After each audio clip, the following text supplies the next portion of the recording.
আসসালামু আলাইকুম। সবাইকে স্বাগতম আমাদের আজকের ফিজিক্সের দ্বিতীয় লেকচারে। আমাদের গতিবিদ্যা আর গাণিতিক সমস্যা বলে যে দ্বিতীয় লেকচার, এই লেকচারে সবাইকে স্বাগতম। তো আমরা এই লেকচারে বেসিক্যালি আলোচনা করব আমাদের কেস 1 এর, যেটা আমরা মুক্তভাবে পড়ন্ত বস্তু নিয়ে আলোচনা করতেছিলাম।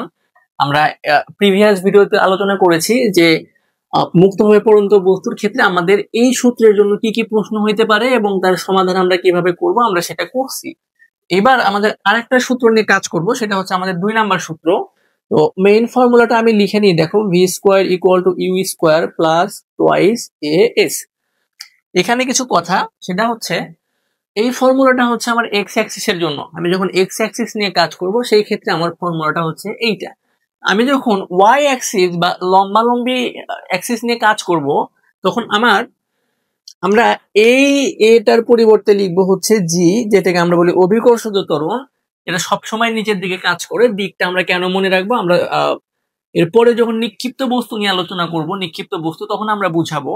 এখন এতটুকু মনে রাখো যে এই ওয়াই অ্যাক্সিস বরাবর কাজ করলে এই এটাকে আমরা বলবো জি, এবং এই এসটা হচ্ছে আমাদের এক্স অক্ষ বরাবর সরণ। এস কে আমরা লিখবো হচ্ছে এইচ। তো আমি একটু ফর্মুলাটা সাজিয়ে লিখি। আমাদের কি ফর্মুলা হবে, সেটা হচ্ছে V square equal to U square plus twice G H. তো এখান থেকে আমাদের আরেকটু কাজ, সেটা হচ্ছে এই ইউটা, দেখো তো এই ইউটা হচ্ছে এখানে জিরো, যেহেতু মুক্তভাবে পড়ন্ত বস্তু। যদি এইভাবে বলতো যে 5 মিটার পার সেকেন্ড বেগে, 5 মিটার পার সেকেন্ড ভাবে ছেড়ে দিছে, যে এইভাবে দেখো এই বস্তুটাকে জাস্ট এইভাবে পুশ করতেছি আমি, খেয়াল করো, এই যে পুশ করতেছি, এই যে পুশ করছি, যেই বেগে পুশ করব তখন এই ইউ এর জায়গায় সেই বেগটা বসাবা। এই ক্ষেত্রে আমরা জাস্ট এটাকে এইভাবে ছেড়ে দিছি, জাস্ট দেখো খেয়াল করো, জাস্ট এইভাবে ছেড়ে দিছি, এই যেরকম ছিল আমার হাতে, জাস্ট ছেড়ে দিছি। এই জন্য ইউটা হবে হচ্ছে আমার জিরো, তাহলে এটাকে আমি বলবো জিরো।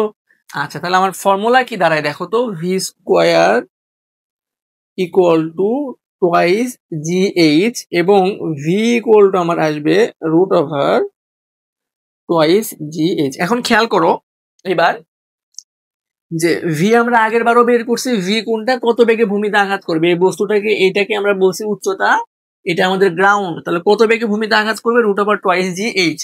তো আগেও আমরা একটা ফর্মুলা পাইছিলাম এরকম, যে আগে মেবি পাইছিলাম জিটি। তো এটাও আমার শেষ বেগ কত বেগে আঘাত করবে, এটাও আমার শেষ বেগ কত বেগে আঘাত করবে। জাস্ট এখানে একটু ডিফারেন্স আছে, সেটা হচ্ছে এখানে তুমি সময় জানো আর এখানে তুমি উল্লম্ব সরণ জানো। তো যখন সময় সময় এবং শেষ বেগের মধ্যে ক্যালকুলেশন করতে বলবে তখন তুমি 1 নাম্বার সূত্র থেকে আগাবা, এবং যখন তোমাকে সরণ উল্লম্ব সরণ এবং শেষ বেগের সম্পর্ক বের করতে বলবে, তোমাকে সরণ দিয়ে রাখবে এবং বলবে শেষ বেগ বের করো, অথবা অথবা তোমাকে শেষ বেগটাই দিয়ে রাখে বলবে সরণ বের করো, উল্লম্ব সরণ বের করো। তবে তোমাকে বললো যে 20 মিটার পার সেকেন্ড বেগে ভূমিতে আঘাত করলে উল্লম্ব সরণ কত, তখন আমরা এই লাইন থেকে ক্যালকুলেশনটা আগাবো। এইচ লাগবে, তাহলে টয়েস জি এইচ কে এক পাশে রাখো আর এই পাশে হচ্ছে আমার ভি স্কোয়ার, তাহলে এইখান থেকে H equal to V square divided by twice G. তো এই দুইটা হচ্ছে ছিল আমাদের ক্যালকুলেশন, এবং এইখান থেকে আমরা টি বের করা শিখছিলাম, যে পড়তে কতটুকু সময় আমাদের লাগছিল। এইগুলা প্রত্যেকটা একটা করে ম্যাথ, এই সূত্র এই সূত্র এই সূত্র এই সূত্র, এগুলো এর বাইরে আর কোনো প্রশ্ন তুমি ফেস করবা না,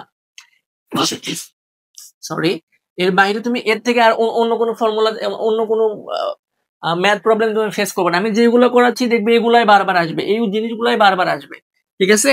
তো আমরা এটা শেষ করে ফেললাম। এখান থেকে আমাদের এই দুইটা, এখন এই ফর্মুলার কথাটা চিন্তা করো, আমরা এই ফর্মুলাটা এই ক্লাসে শেষ করে দিব।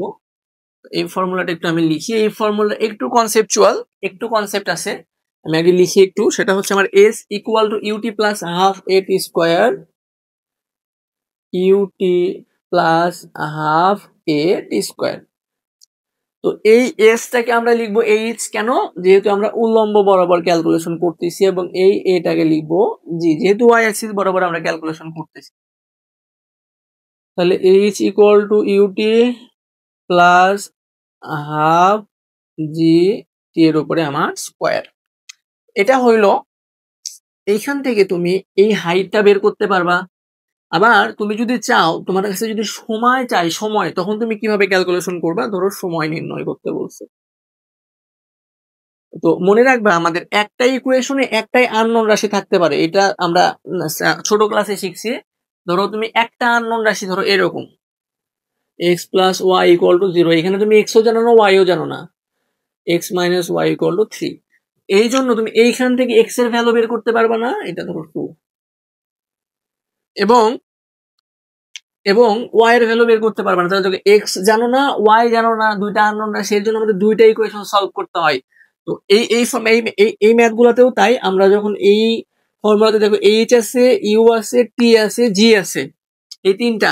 তো এই টি যখন বের করতে বলবে দেখবা তুমি টি বাদে বাদ বাকি সবকিছু তোমাকে দিয়ে রাখছে, অথবা এমন কিছু ক্লু তোমাকে দিবে এই দুইটা ফর্মুলা থেকে যেটার মান জানো না সেটা বের করবো। আমরা দেখবো, আমরা বিভিন্ন স্পেশাল কেজে ম্যাথ গুলা ভাগ করে রাখছি, আমরা দেখবো সামনের ক্লাসগুলোতে আমরা যখন আগাবো, তো তখন আমরা দেখবো আশা করি।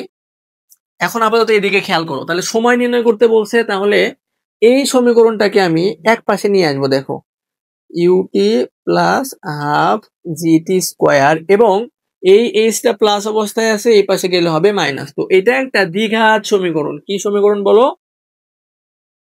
দ্বিঘাত সমীকরণ। তো দ্বিঘাত সমীকরণ ক্যালকুলেটরে সলভ করতে হয়।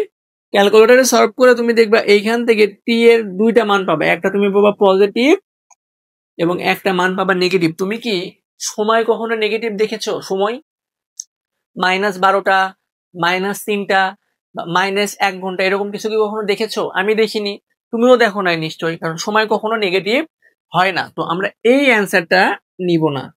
তো এই প্রবলেমটা কিভাবে সলভ করতে হয় এটা আমি ক্লাসে তোমাদেরকে দেখিয়ে দিব, যে দ্বিঘাত সমীকরণ ক্যালকুলেটরে কিভাবে সলভ করবা। এটা একটু সাজাতে হবে, সেটা হচ্ছে দ্বিঘাতটা আগে লিখতে হয় যে হাফ জি টি স্কোয়ার, তারপরে লিখতে হয় 1 ঘাত, তারপরে ধ্রুব সংখ্যাটা, এটা আমাদের ধ্রুব সংখ্যা। কেন বলতেছি, পরে ক্লাসে আমরা এটা নিয়ে আলোচনা করব, বা সামনের ভিডিওগুলোতে যখন আমরা ম্যাথ প্রবলেম সলভ করব তখন আমি বলবো। তো এখান থেকে আমাদের সময়টা বের করতে বলে। তো এই তিনটা ফর্মুলা পরন্ত বস্তুর ক্ষেত্রে যত ধরনের ম্যাথ আসা পসিবল ছিল, যত ধরনের ম্যাথ আসবে সবকিছু আমাদের কাভার হয়েছে। এরপরে আমরা নিক্ষিপ্ত বস্তুর জন্য শিখবো এই সেম ভাবে, এবং এরপরে আমরা পরন্ত প্লাস নিক্ষিপ্ত একসাথে করব, ওইটা আমাদের ইম্পর্টেন্ট, ওইটা আমাদের আলাদা একটা ক্লাস থাকবে। তো আজকের ক্লাস এই পর্যন্ত থাকবে। ক্লাসগুলো সবাই বন্ধুদের সাথে শেয়ার করে দিবা এবং আমাদের কন্টেন্ট সম্পর্কে জানাবা। তুমি এই কন্টেন্ট গুলো কোথাও পাবা না, আমি তোমাকে বলতেছি, এত সুন্দর করে সাজানো গুছানো ক্লাস তুমি আর কোথাও পাবা না। এটা আমি তোমাকে চ্যালেঞ্জ করলাম। হয়তো এটার ইকুয়াল পাইতে পারো তুমি, বাট এটার থেকে ভালো ক্লাস তুমি পাবা না। এত সুন্দর করে সাজানো, এত সুন্দর করে টাইপ ধরে ধরে ভাগ করা। সামনে আমরা আরো ম্যাথ প্রবলেম সলভ করব, এবং আমি তোমাকে দেখাই দিব যে তোমার এই টাইপ দিয়ে কোন কোন ম্যাথ গুলা সলভ হবে। সবকিছু টাইপের আন্ডারে নিয়ে আসবো, তুমি ওইভাবে তোমার প্রশ্ন ব্যাংকটা বা যেটা তোমার হচ্ছে বোর্ড কোশ্চেন পেপার যেটা, এটা তুমি সলভ করে ফেলবা। আর তোমাদের বন্ধু যারা সায়েন্সে আছে বা আর্টসে আছে, বন্ধুদেরকে বলবা যে এভাবে ক্লাসের কথা জানাবে, এবং তাদেরকে এগুলো জানিয়ে দেন হোয়াটসঅ্যাপ গ্রুপে অ্যাড করে দিবা। কারণ হয় কি, যখন হোয়াটসঅ্যাপ গ্রুপে তারা অ্যাড হয়, আগের মেসেজ গুলো তারা দেখতে পায় না, এই জন্য হুট করে এসে সে বুঝতে পারে না যে এটা কিসের গ্রুপ এবং এখানে কি হচ্ছে। তো তুমি ফ্রেন্ডকে আগে থেকেই বলে ইনফর্ম করে রাখবা যে এরকম একটা গ্রুপ আছে, যেখানে ফ্রি ক্লাস আপলোড করা হয় এবং অনেক কোয়ালিটিফুল কন্টেন্ট, অনেক ভালো কন্টেন্টের ক্লাসগুলো আপলোড করা হয়। তো ওই গ্রুপে তোকে অ্যাড করবো কিনা পারমিশন নিয়ে দেন তুমি তাকে অ্যাড করে দিবা। তো ঠিক আছে, আজকের ক্লাসটা এই পর্যন্ত থাকবে। নেক্সট আমরা কেস 2 বা নিক্ষিপ্ত বস্তু নিয়ে আলোচনা করব। ভালো থাকো সবাই, এতক্ষণ সময় দেওয়ার জন্য অসংখ্য ধন্যবাদ। আসসালামু আলাইকুম।